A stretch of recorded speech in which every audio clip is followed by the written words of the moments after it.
Hi, welcome to the Recovery Daily Podcast. I'm your host, Rachel Abbasi. I'm a grateful recovering alcoholic and stroke survivor.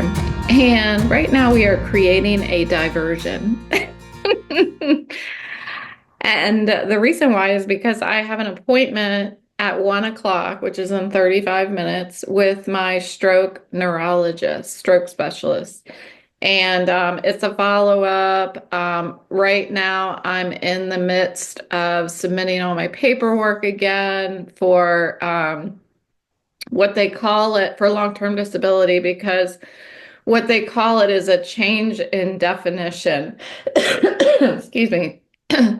And I'm going from, sorry, I just ate lunch. I know better, but what they call it is going from, like, I don't know, long term, like a, I don't know, long term disability. Like there's a 2 year period of time where you're given long-term disability.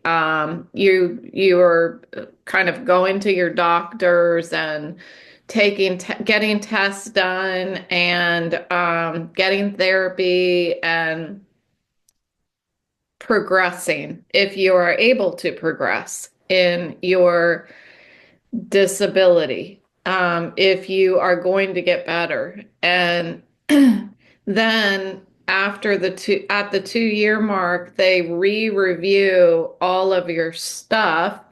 They look at what progress you've made with your medical professionals, what kind of therapy have you done, what is the diagnosis, are you getting better, is there gainful work you can participate in? Meaning, can I do work that will pay me at least 60% of what I was being paid before? So I no, no is the answer. But I have to fill out like all the same stuff I did 2 years ago, like what I can do, what I can't do, what my symptoms are. Has anything changed? Has anything gotten worse? All of that stuff. And I think you guys know me well enough that if there was something I could do to have gainful work, I would be doing it. I do this podcast, but I do it in such a way that it takes me a whole day to record, put together a description, and upload it to social media and whatever I need to do. So I'm able to look at the computer for brief periods of time, which is better than what it was 2 years ago. I couldn't even look at the computer. Um, Even now, when I'm doing the podcast, I'm typically looking off into the distance. Right now, I'm sitting in my studio, as we call it. It used to be my office, and my windows are open, and there's trees on one side and houses on the other side. So a lot of things that are just not moving. So I don't know, it's kind of pleasant to have something to look at while I'm talking and not distract me too much, because I distract really easily. Yes.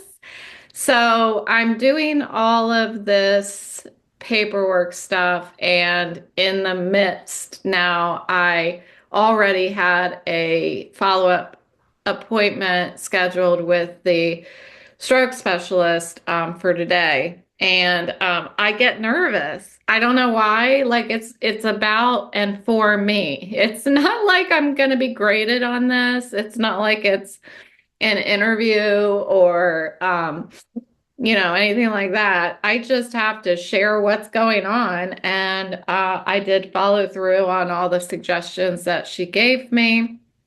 I got nowhere.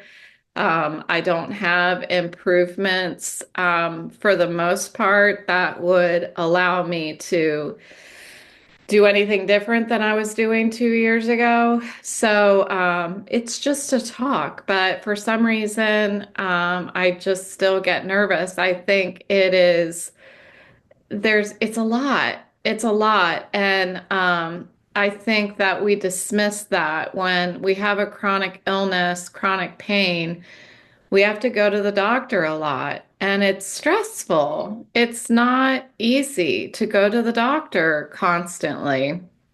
I never thought that I would be one of those people who's going to the doctor all the time. I remember, and I'm just being honest because that's what I do here. I remember hearing from other people before my stroke about having some sort of chronic illness and they have to go to the doctor constantly.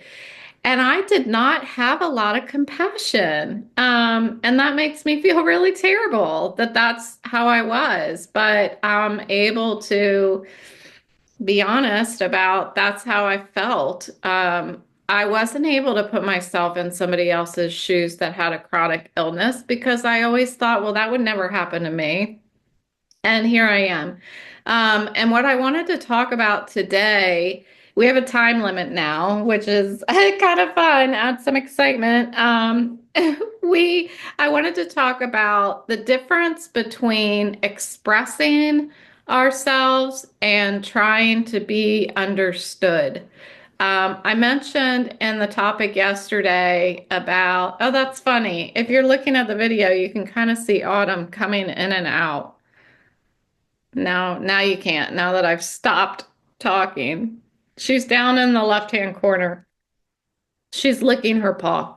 Anyway, um, focus. So I talked yesterday about that desire to be understood and how the program teaches me that it's more important to understand than to be understood. And I also talked about the my deep desire for solitude, yet wanting to be understood. And a lot of these things are contradicting with each other. You know, I long to be understood, um, yet I want to control how other people understand me. And I was just thinking about that in the meeting this morning.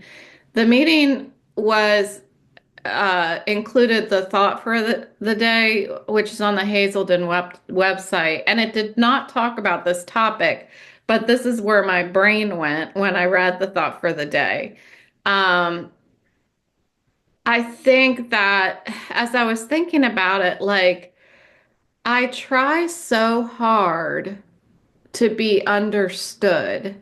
And if I'm not understood, then there is pride that steps in and like blocks my connection with other people.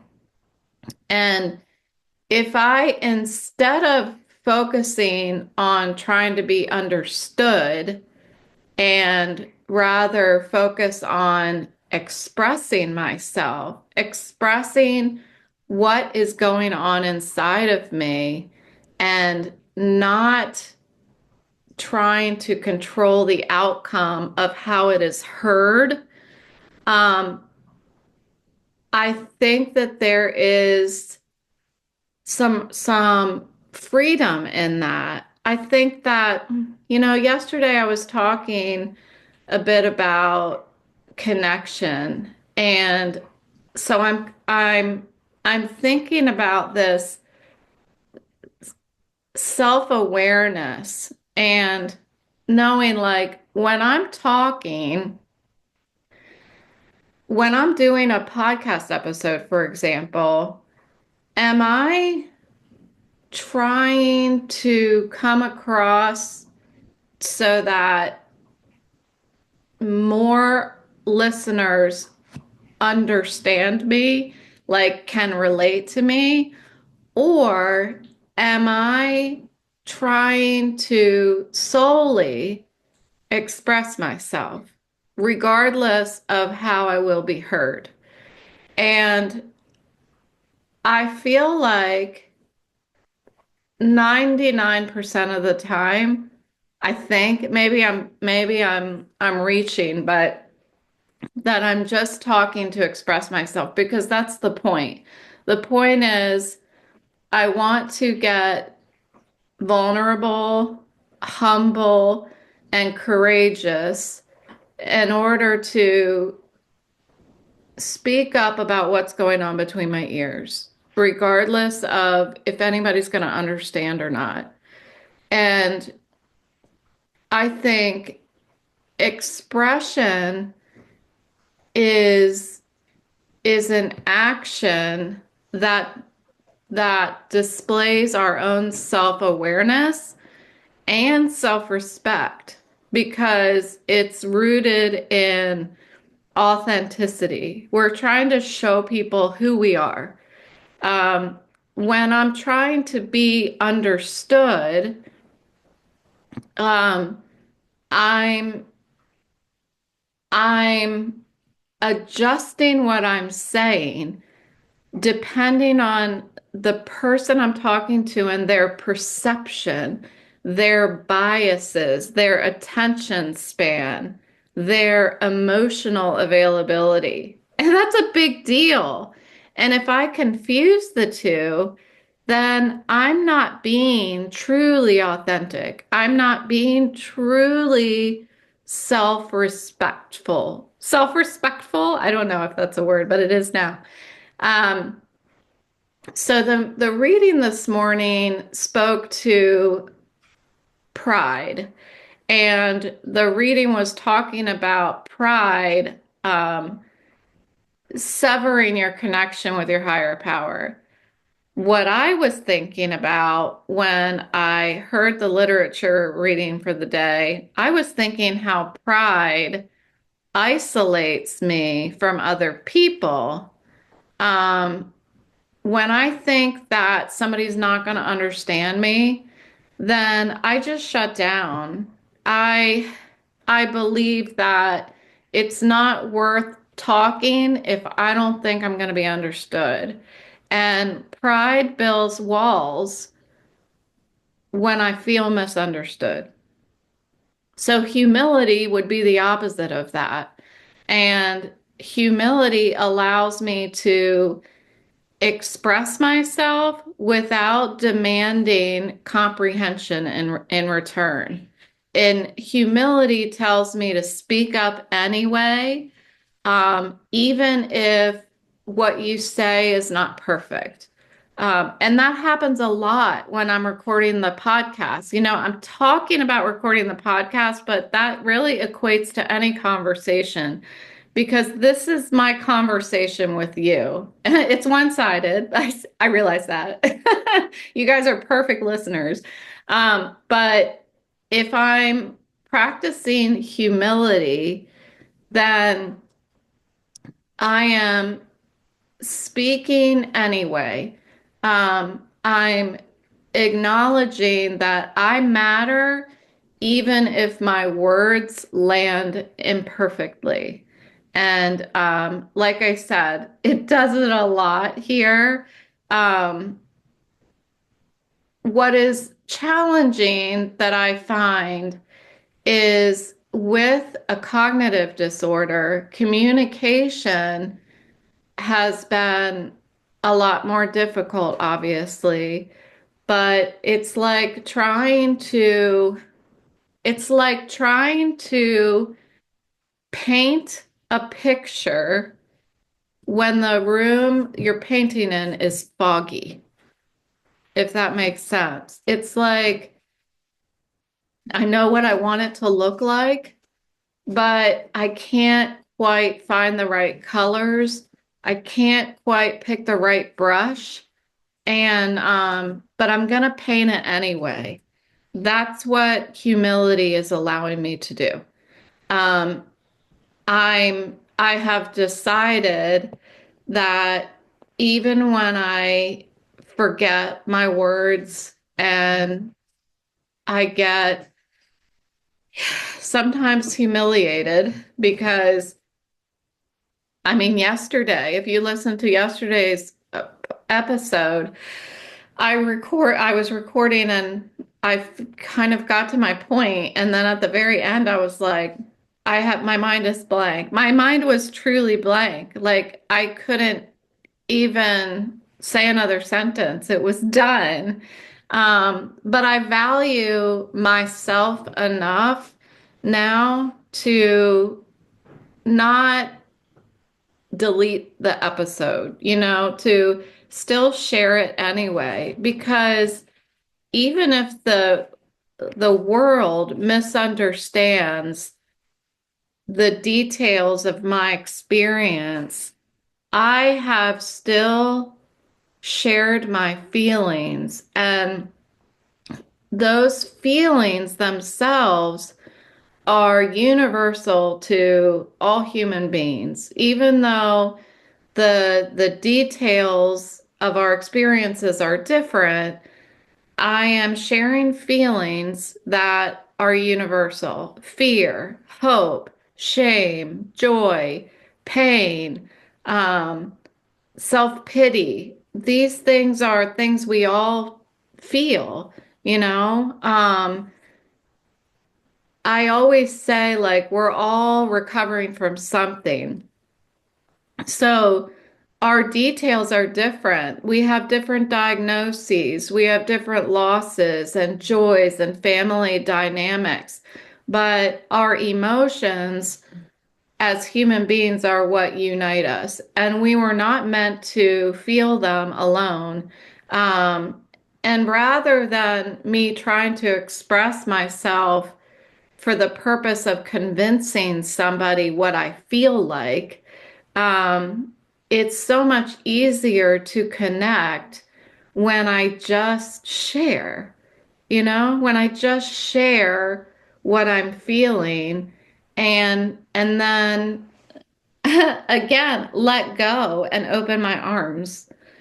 Um, I've been talking a lot about that lately, is when we let go of what the stuff we can't control, what other people are going to understand of our experiences, and all that, and we just open our arms. Stuff happens. People come to us, and it's a beautiful thing when we stop trying to control, and we just open our arms and let life happen to us, but we're not just standing on the sidelines that way. I'm showing up for myself, and I'm showing up for others, and expressing myself without assurance of being understood. It is an act of faith when we express ourselves. My nose is running. Sorry. I happen to have a tissue in my pocket. I have one with me at all times. There we go. Um, so expressing myself is just saying, with knowing that I can't control the way it is perceived, is just like saying, here I am. Here I am. This is me. And I love myself enough to introduce myself, to talk about how I feel, because I know I'm not alone. I know I'm not unique. And when I do that, when I record this podcast, when I share how I feel, there is an inner peace that comes with that, and self-respect. It feeds my self-respect. Um, Knowing that I have had a real moment of connection with someone, and you know who you are. Sorry, I'm having an episode of a nose run. You know who you are if you feel connected or not. And I'm grateful that I have this visibility into my own thoughts, that self-awareness that I wouldn't have if I was drinking. Um, we can't always be understood, but we can always be honest. And my goal when I'm sharing my thoughts and my feelings should not have to be translated into words so that somebody else will understand it if those words are not true. I hope that makes sense. Um, some of the most powerful moments I have in communicating my feelings are probably ones that people don't even understand, but I was still courageous enough to speak about it. So I think my message really is sometimes it just it's not sometimes it's not how much we understand each other. Sometimes it's just give showing up for somebody to express themselves.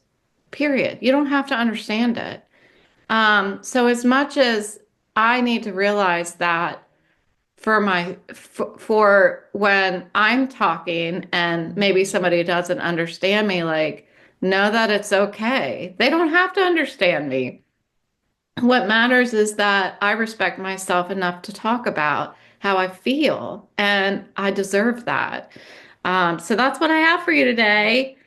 It's 12:46, so I should be getting a phone call here in a minute that gives me the dial in to connect with my stroke specialist. It's also a strange process here where I have to just sit by the phone and wait. The last time I did this, it took an hour for me to get that phone call. Talk about respect. Anyway, thanks so much for listening today, and I will talk to you tomorrow.